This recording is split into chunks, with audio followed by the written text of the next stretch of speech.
आइए जानते हैं प्रमुख अंतर्राष्ट्रीय खबरों को। उससे पहले एक नजर आज के हेडलाइंस पर। दिल्ली ब्लास्ट के आरोपी पर एनआईए का दावा। हिजाब विवाद पर संजय दत्त ने नीतीश कुमार को सुनाई खरी खोटी। रुपया छोड़िए, इसके सामने तो डॉलर भी पानी भरता है। हरे कछुओं की वापसी से वेजान नदी में जान फूंकने तक। अनोखी है ये शादी की परंपरा। 1971 के बाद सबसे बड़ा खतरा। लोकतंत्र को कलंकित किया, लोकसभा में कागज फाड़ उछालने के लिए विपक्ष पर बरसे शिवराज। केंद्रीय बैंकों की बैठकों से पहले सोना फिसला। ओपनिंग डे पर ही 2400 करोड़ की होगी कमाई। और अस्पताल में भर्ती यशस्वी जायसवाल के बारे में आई बुरी खबर। दिल्ली के लाल किले के पास हुए बम धमाके के मामले में एनआईए ने एक और अहम आरोपी यासिर अहमद डार को गिरफ्तार किया है। जांच में सामने आया है कि वह साजिश में सक्रिय था और आत्मघाती हमले के लिए शपथ ले चुका था। एनआईए इस आतंकी नेटवर्क की पूरी कड़ी खंगाल रही है। दिल्ली के ऐतिहासिक लाल किले के आसपास पिछले महीने हुए बम धमाके के मामले में राष्ट्रीय जांच एजेंसी ने एक और बड़ी कार्रवाई की है। इस हमले में 11 लोगों की मौत हुई थी और कई अन्य घायल हुए थे। मामले की जांच कर रही है एनआईए ने एक और अहम आरोपी को गिरफ्तार किया है, जिससे इस आतंकी साजिश की परतें और खुलने की उम्मीद है। बिहार के मुख्यमंत्री नीतीश कुमार को विपक्ष महिला सम्मान के मुद्दे पर घेर रहा है। हाल ही में सीएम नीतीश आयुष डॉक्टर को नियुक्ति पत्र दे रहे थे।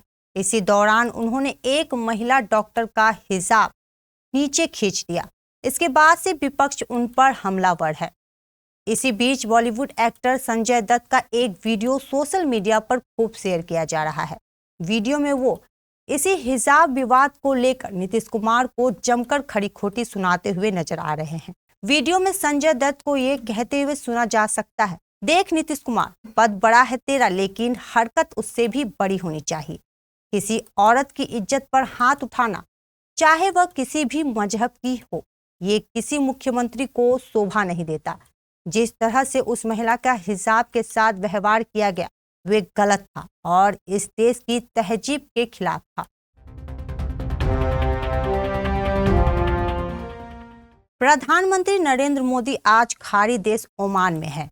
मोदी 3 देशों की यात्रा के अंतिम चरण में ओमान पहुंचे हैं। करीब 3,95,000 वर्ग किलोमीटर में फैले ओमान की आबादी करीब 55 लाख है। भारत के विदेश मंत्रालय के अनुसार लगभग 7,81,000 भारतीय इस देश में रहते हैं। यहाँ की करेंसी रियाल दुनिया की सबसे मजबूत करेंसीज में से एक मानी जाती है। ओमान में यह रियाल की कीमत 235 भारतीय रुपए के बराबर है। रुपए की कीमत में इस साल डॉलर के मुकाबले करीब 6% गिरावट आई है। यह तुर्की के लीरा और अर्जेंटीना के पैसों के बाद सबसे खराब प्रदर्शन करने वाली करेंसी है। दूसरी ओर ओमान रियाल मजबूत बना हुआ है।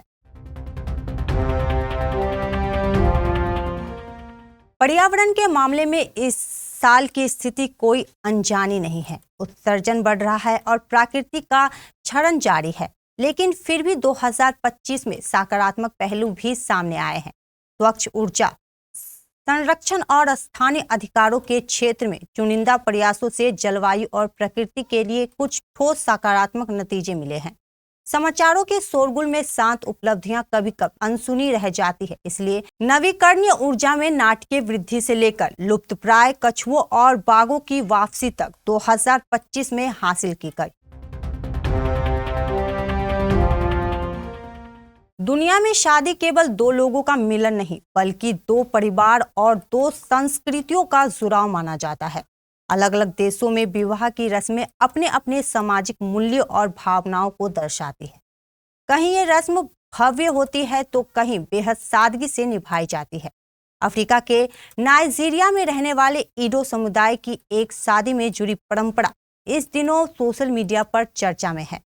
बाहर से देखने पर यह रस्म कुछ लोगों को अजीब लग सकती है, लेकिन इसके पीछे सम्मान, जिम्मेदारी और परिवार को जोड़ने का गहरा संदेश छिपा है।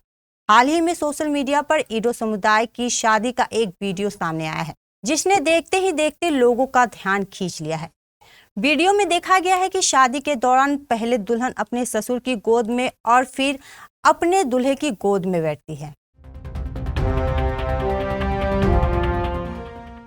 पड़ोसी मुल्क बांग्लादेश में तख्तापलट और शेख हसीना के देश छोड़ने के बाद वहां जो हालात बने हैं, वे भारत के लिए सामान्य कूटनीतिक सिर दर्द नहीं बल्कि एक ऐतिहासिक संकट है। शशि थरूर की अध्यक्षता वाली विदेश मामलों की संसदीय समिति में संसद में पेश अपनी रिपोर्ट में यह डरावनी तस्वीर दिखाई है। रिपोर्ट साफ इशारा कर रही है कि ढाका में सत्ता परिवर्तन केवल एक सरकार का बदलना नहीं, बल्कि यह भारत के प्रभाव को जड़ से उखाड़ने की एक गहरी साजिश का हिस्सा हो सकता है। भारत 1971 के मुक्ति संग्राम के बाद आज बांग्लादेश में अपनी सबसे बड़ी रणनीतिक चुनौती का सामना कर रहा है। यह खतरा सीमाओं पर गोलीबारी का नहीं, बल्कि एक पूरी पीढ़ी के भारत से दूर जाने और चीन पाकिस्तान की गोद में बैठने का है। केंद्र सरकार संसद में महात्मा गांधी राष्ट्रीय ग्रामीण रोजगार गारंटी कानून की जगह विकसित भारत गारंटी फॉर रोजगार एंड आजीविका मिशन ग्रामीण बीबीजी रामजी बिल लेकर आई है। लोकसभा में आधी रात तक चर्चा के बाद गुरुवार को कृषि और ग्रामीण विकास मंत्री शिवराज सिंह चौहान ने चर्चा का जवाब दिया। यह बिल विपक्ष के जोरदार हंगामे के बीच लोकसभा से पारित भी हो गया है। विपक्षी दल मनरेगा की जगह बीबीजी रामजी बिल लाए जाने को बापू का अपमान बता रहे हैं। वहीं इसे लेकर अब शिवराज सिंह चौहान ने भी प्रेस कॉन्फ्रेंस कर सरकार का पक्ष रखा है। शिवराज ने कहा कि इस बिल पर चर्चा कल 17 दिसंबर को शुरू हुई। हमने पूरी गंभीरता के साथ माननीय सांसदों की बातें सुनी, क्योंकि चर्चा ही लोकतंत्र का प्राण है। गुरुवार को एशियाई ट्रेड में सोने की कीमतों में थोड़ी गिरावट आई, जबकि चांदी हाल ही रिकॉर्ड ऊंचाई के करीब बनी रही, क्योंकि बाजार प्रमुख अमेरिकी महंगाई के आंकड़ों और कई बड़े सेंट्रल बैंकों के फैसलों का इंतजार कर रहे थे। अमेरिकी अर्थव्यवस्था को लेकर बढ़ती अनिश्चितता के कारण पिछले हफ्ते तेजी से बढ़ने के बाद मेटल बाजारों में कुछ प्रॉफिट बुकिंग देखी गई। अमेरिकी महंगाई के आंकड़े आने से पहले सेफ हेवन की मांग अभी भी ज्यादा बनी हुई थी, जो गुरुवार को बाद में आने वाले हैं। रूस यूक्रेन शांति वार्ता संभावित रुकावट, क्षेत्र रियायतों और मास्को की फ्रीज की गई विदेशी संपत्तियों पर असहमति के बीच ने सभी सेफ हेवन संपत्तियों को समर्थन दिया।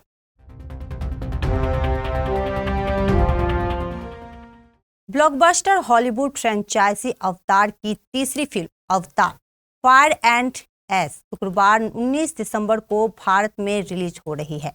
जेम्स कैमरून की इस फिल्म को लेकर दुनिया भर में जबरदस्त क्रेज है।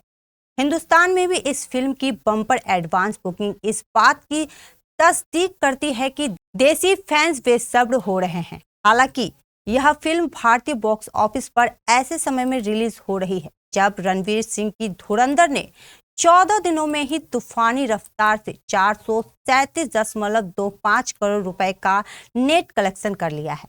लेकिन दिलचस्प बात यह है कि अवतार 3 न सिर्फ ओपनिंग वीकेंड में दुनिया भर में 3000 करोड़ से अधिक की ग्रॉस कमाई करती दिख रही है, बल्कि भारत में भी यह ओपनिंग डे पर धुरंधर को झटका दे सकती है। भारतीय क्रिकेट टीम के युवा ओपनर यशस्वी जायसवाल को पेट में तेज ऐंठन के कारण अस्पताल में भर्ती कराया गया था। यह घटना मुंबई के सैयद मुश्ताक अली ट्रॉफी मैच के दौरान हुई, जब वे राजस्थान के खिलाफ खेल रहे थे। शुरुआत में इसे सामान्य पेट की समस्या समझा गया था, लेकिन जांच के बाद पता चला कि उन्हें एक्टिव गैस्ट्रोएंटेराइटिस, पेट और आंतों की सूजन है। डॉक्टरों ने उन्हें आराम करने और दवाएं लेने की सलाह दी है। यशस्वी जायसवाल को अस्पताल से छुट्टी मिल गई है और वे मुंबई लौट आए हैं। पिछले 2 दिनों में उनका वजन 2 किलो से ज्यादा कम हो गया है। डॉक्टरों ने उन्हें अगले 7 से 10 दिनों तक पूरी तरह आराम करने की सलाह दी है।